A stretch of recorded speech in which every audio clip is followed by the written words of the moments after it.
BN Haskar, ഈ പ്രവീണിനെ ഇങ്ങനെ വളഞ്ഞിട്ട് തല്ലാൻ അയാൾ എന്താണ് ചെയ്തത്? പ്രതിഷേധത്തിനുള്ള പ്രതിഫലം ഇങ്ങനെയായിരിക്കുമെന്നാണോ ഈ സർക്കാർ കാക്കിയിട്ട ഡിവൈഎഫ്ഐക്കാരിലൂടെ അറിയിക്കുന്നത്?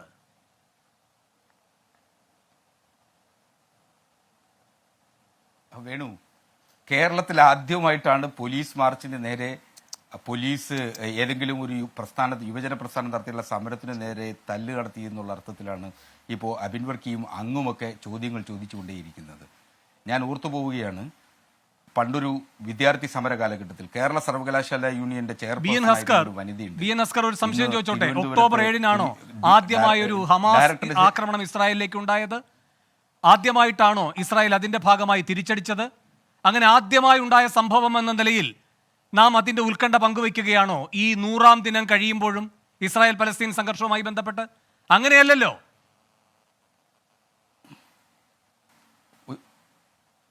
എല്ലാം തുടർക്കഥകളാണ്.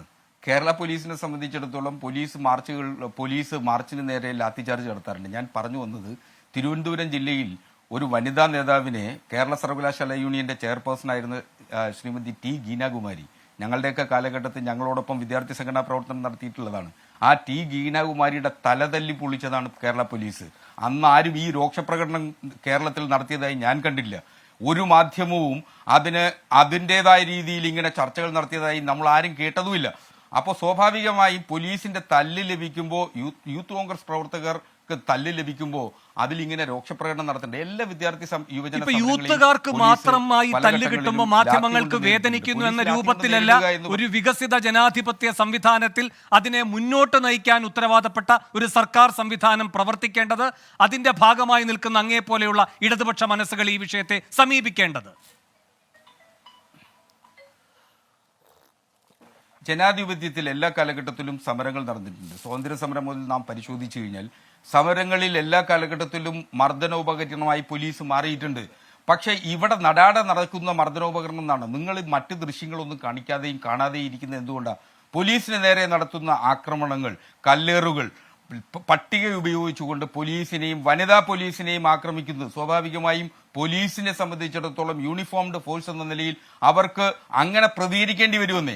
അങ്ങനെ പ്രതികരിക്കുമ്പോൾ പല വിദ്യാർത്ഥി യുവജന നേതാക്കന്മാരെ തല്ലുകൊള്ളാതെയാണോ രാഷ്ട്രീയ പ്രവർത്തനം നടത്തിയിട്ടുള്ളത്? പ്രവീണിനെ ഇങ്ങനെ ഇട്ടടിക്കാനുള്ള ചേതോവികാരം എന്താണ്? അത് പോലീസ് നടപടിയല്ല, അത് പോലീസ് നടപടിയല്ല.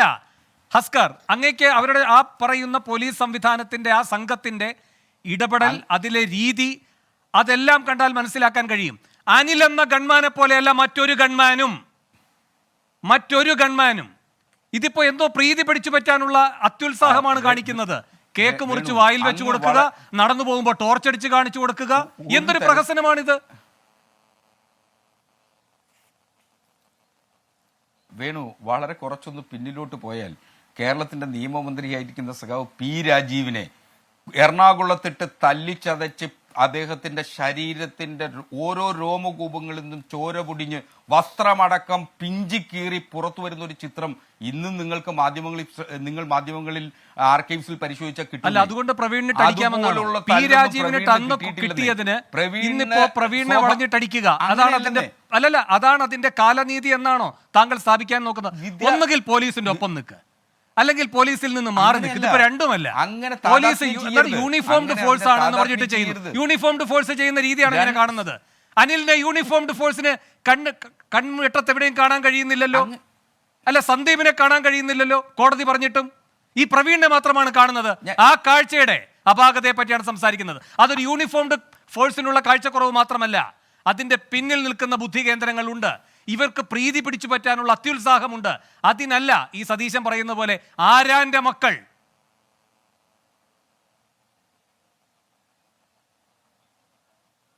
വേണു, കേരളത്തിൽ ഏറ്റവും കൂടുതൽ പോലീസ് മർദ്ദനം നടന്നത് ശ്രീ കെ കരുണാകരൻ ആഭ്യന്തരമന്ത്രിയായിരുന്ന കാലഘട്ടത്തിലാണ്. അന്ന് വിദ്യാർത്ഥി യുവജന സംഘടനാ പ്രവർത്തകരെ തല്ലിയത് കണക്ക് ആ തല്ലിന്റെ 101% പോലും ഇന്ന് സമരങ്ങളിൽ തല്ലു നടക്കില്ലെന്നില്ലേ. നടാടെ ജീവിതത്തിൽ ആദ്യമായി തല്ലുകൊള്ളുകയും ജീവിതത്തിൽ ആദ്യമായി കോടതി റിമാൻഡ് ചെയ്യപ്പെട്ട് ജയിലിൽ അടയ്ക്കപ്പെടുകയും ചെയ്യുമ്പോൾ ഉണ്ടാവുന്ന നിലവിളികൾ മാത്രമാണിത്.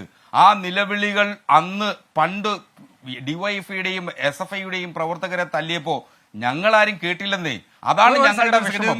ഞങ്ങളുടെ പക്ഷം നിലവിളിക്കുന്നത് അതുകൊണ്ടാണ്. അതിന് മറുപടി പറയട്ടെ. കാരണം ഒരു ഘട്ടം മുഴുവൻ ഈ പറയുന്ന മർദ്ദനത്തിന്റെ ചാമ്പ്യന്മാരായി നിന്നവർ നിങ്ങളാണ്. അതിന്റെ ഭാഗമായിട്ടാണ് ഇപ്പോൾ ഈ അടി വാങ്ങിക്കുന്നതെന്നാണ് പറയുന്നത്. അതായത് നിങ്ങളുടെ നേതാക്കന്മാർ ആരാന്റെ മക്കളല്ല, കെ കരുണാകരനടക്കം അബിൻ വർക്കി പണ്ട് കൊടുത്തതിന് ആരാന്റെ മക്കളെന്ന പേരിൽ ആ ഒരു പട്ടികയിൽ ഇതിനെ ഉൾപ്പെടുത്തേണ്ട നിങ്ങളുടെ തന്നെ നേതാക്കന്മാർ സമ്മാനിച്ചതാണ് നിങ്ങളുടെ കുട്ടികൾക്ക് ഇപ്പോൾ ഓരോ ദിവസവും തലയിലായാലും പുറത്തായാലും ഒക്കെ ഏൽക്കേണ്ടി വരുന്ന പോലീസ് അടി എന്നാണ് ഹസ്കർ പറയുന്നത്. അതായത് ശ്രീ വി എൻ ഹസ്കർ ഇവിടെ പറഞ്ഞ കാര്യങ്ങൾ ഇപ്പോൾ ആദ്യമായി ലാത്തി കണ്ടതുകൊണ്ടാണ് ഞങ്ങളുടെ ആളുകൾ ഇങ്ങനെയൊക്കെ പറയുന്നത്.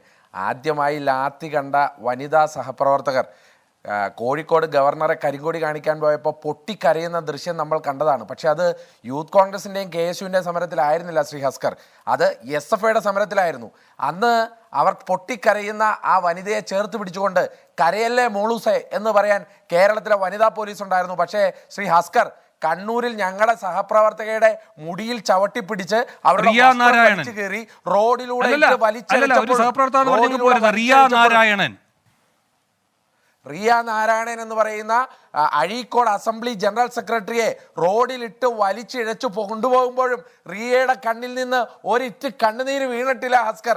അതുപോലെ തന്നെ ഈ ഇന്ന് ആലപ്പുഴയിൽ മേഘ എന്ന് പറയുന്ന പെൺകുട്ടി, മേഘയെ പോലുള്ള അരിതാ ബാബുവിനെ പോലുള്ള മുക്താരയെ പോലെയുള്ള സ്നേഹയെ പോലുള്ള യൂത്ത് കോൺഗ്രസിന്റെ ഭാരവാഹികൾ ആരും ലാത്തി കണ്ടപ്പോഴും നിങ്ങളുടെ തോക്ക് കണ്ടപ്പോഴും വിറച്ച് കണ്ണീര് പൂണ്ടവരല്ല, മറിച്ച് അതിനെതിരെ ശക്തമായ പ്രതിരോധം തീർത്തവരാണ്. അതുകൊണ്ട് ഞങ്ങൾ ആദ്യമായി ലാത്തി കണ്ടവരാണ് എന്നൊക്കെ ഹസ്കർ ഇവിടെ ഇരുന്നങ്ങ് പറഞ്ഞാൽ അതൊക്കെ അങ്ങ് AKG സെന്ററിൽ പോയി പറഞ്ഞാൽ മതി എന്നത് മാത്രമേ പറയാനുള്ളൂ. രണ്ടാമത്തെ കാര്യം, കെ കരുണാകരന്റെ പോലീസിനെ കുറിച്ച് പറയുന്നു. പ്രിയപ്പെട്ട ശ്രീ വേണു, നിങ്ങൾ ഓർക്കുന്നില്ലേ കരിങ്കാലി രമൺ ശ്രീവാസ്തവ?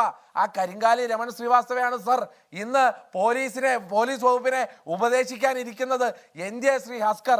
അപ്പോൾ അങ്ങനെയാണെന്നുണ്ടെങ്കിൽ നിങ്ങളുടെ വിമർശനത്തെ നിങ്ങൾ തന്നെ ശരിവെച്ചാൽ അപ്പോൾ ആ രമൺ ശ്രീവാസ്തവയാണോ നിങ്ങൾ പോലീസ് സേനയെ പുനരുദ്ധരിപ്പിക്കാൻ വേണ്ടി ഇവിടെ സേവനം അനുഷ്ഠിക്കാൻ കൊണ്ടുവച്ചിരിക്കുന്നത്? അപ്പോൾ നിങ്ങൾ എത്രമാത്രം പ്രാകൃത ലോകത്താണെന്ന് നിങ്ങൾ ചിന്തിക്കണം. 90കളിലും 80കളിലും കുറേയധികം സമരങ്ങൾ നടന്നിട്ടുണ്ട് ശ്രീ ഹസ്കർ. ഇന്ന് കാലം മാറി, 2023 മുളയുടെ ലാത്തി പോലും ഉപയോഗിക്കാൻ പറ്റാത്ത ഒരു കാലഘട്ടത്തിലാണ് കേരളം മുന്നോട്ട് പോകുന്നത് എന്ന് പറയുമ്പോൾ അങ്ങനെ ഒരു ലാത്തി ഔദ്യോഗികമായി ഉപയോഗിക്കാൻ പറ്റാത്ത പോലീസ് ഗൺമാൻ മുഖ്യമന്ത്രിയുടെ ഔദ്യോഗിക വാഹനത്തിന്റെ പുറകിൽ വലിയ മുളയുടെ കമ്പ് കൊണ്ടുവന്ന് യൂത്ത് കോൺഗ്രസ്സുകാരെ ആക്രമിക്കുന്നു. അതാണ് ഇവിടുത്തെ പ്രശ്നം. പ്രാകൃതമായ, നിങ്ങൾ പരിഷ്കൃതമായ ലോകത്തല്ല ഈ ഭരണം നടത്തുന്നത്, പ്രാകൃതമായ ലോകത്താണ്. ആ പ്രാകൃതമായ ലോകത്ത് നിങ്ങൾ മർദ്ദനമുറയെടുക്കുമ്പോൾ ആ മർദ്ദനമുറയ്ക്കെതിരെ ശക്തമായ പ്രതിരോധമാണ് കേരളത്തിൽ യൂത്ത് കോൺഗ്രസ് നടത്തുന്നത്. ഇപ്പൊ അല്ലെങ്കിൽ നിങ്ങളൊന്ന് ആലോചിച്ചേ, ആർഷോയ്ക്ക് ഒരു നീതി, SFIക്ക് മറ്റൊരു നീതി, നിള എന്ന് പറയുന്ന ആറന്മുളയിലെ വിദ്യാർത്ഥിനിയെ മർദ്ദിച്ച DYFIക്കാരന് ഒരു നീതി, വാളയാറിൽ ഒരു നീതി, വണ്ടിപ്പെരിയാറിൽ ഒരു നീതി, ചാലക്കുടിയിൽ ITIയിൽ വണ്ടി തല്ലി തകർത്ത SFIക്കാരെ പോലീസ് സ്റ്റേഷനിൽ നിന്ന് ഇറക്കിയ ഏരിയ സെക്രട്ടറിക്ക് ഒരു നീതി. പക്ഷേ ഇവിടെ മറുഭാഗത്ത് എന്താണ്?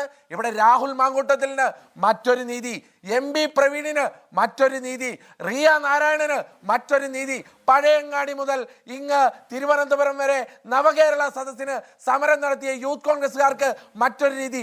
അജിമോൻ എന്ന് പറയുന്ന ഹസ്കർ, മനുഷ്യത്വത്തിന്റെ കണികയെങ്കിലും ഉണ്ടെങ്കിൽ നിങ്ങൾ അതിനെ തള്ളിപ്പറയണം.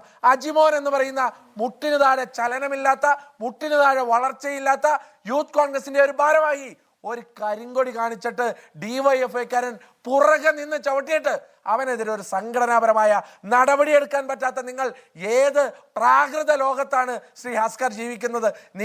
നിങ്ങളുടെ ഈ പോലീസ് ഉണ്ടല്ലോ, DYFI SFI പോലെ ആഭ്യന്തര വിലാസ സംഘടനയായി മാറിയിരിക്കുകയാണ്.